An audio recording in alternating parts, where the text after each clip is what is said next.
Engranger de bons résultats sportifs coûte extrêmement cher. De très grosses sommes sont dépensées par les clubs pour s'attacher les services des meilleurs sportifs. Depuis l'arrêt Bosman en 1995 qui fait du joueur de football un travailleur comme les autres dans l'Union européenne, les coûts de transfert sont désormais hors de prix. Si bien que la formation et la vente des jeunes sportifs est devenue une industrie lucrative. Des pays comme le Brésil tirent de très gros revenus sur le marché des transferts. Dans nos contrées, le sport n'a pas toujours été une priorité dans nos États, si bien que le mécénat a toujours été sa principale source de financement. Un dirigeant de ce pays n'a-t-il pas dit à un ancien capitaine des étalons que l'éducation et la santé restent ses priorités et jouer au football ne relève que du plaisir? Néanmoins, les hommes politiques friands de popularité ont été les premiers bras financiers de nos clubs. Daniel Wesen Koulibaly à l'EFO et le ministre Maxime Ouedraogo à l'Asfanyenenga. Selon certains connaisseurs de notre football, une des raisons de la forte rivalité entre les deux clubs les plus populaires du Burkina est aussi due à l'action des politiciens. La popularité du sport et singulièrement du football allant crescendo, les résultats sportifs sont devenus des arguments de succès de gouvernance politique. La vision de nos États allait changer au fil des ans. C'est ainsi que des structures ont été créées pour financer le sport et dans certains pays, des lois favorisant les entreprises ayant décidé d'investir dans le domaine ont été adoptées. Au Burkina, il a été créé le Fonds national pour la promotion des sports et loisirs.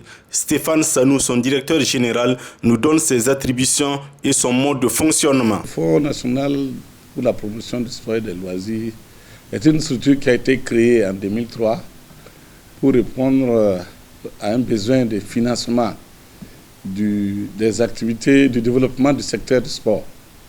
Parce qu'en effet, comme vous le savez, le domaine du sport a été souvent un domaine qui n'a pas bénéficié de beaucoup de ressources au niveau du budget de l'État. Et puis, en plus de cela, il y a le sponsoring, les mécénats et tout le secteur privé n'était pas déjà là pour soutenir le fonds.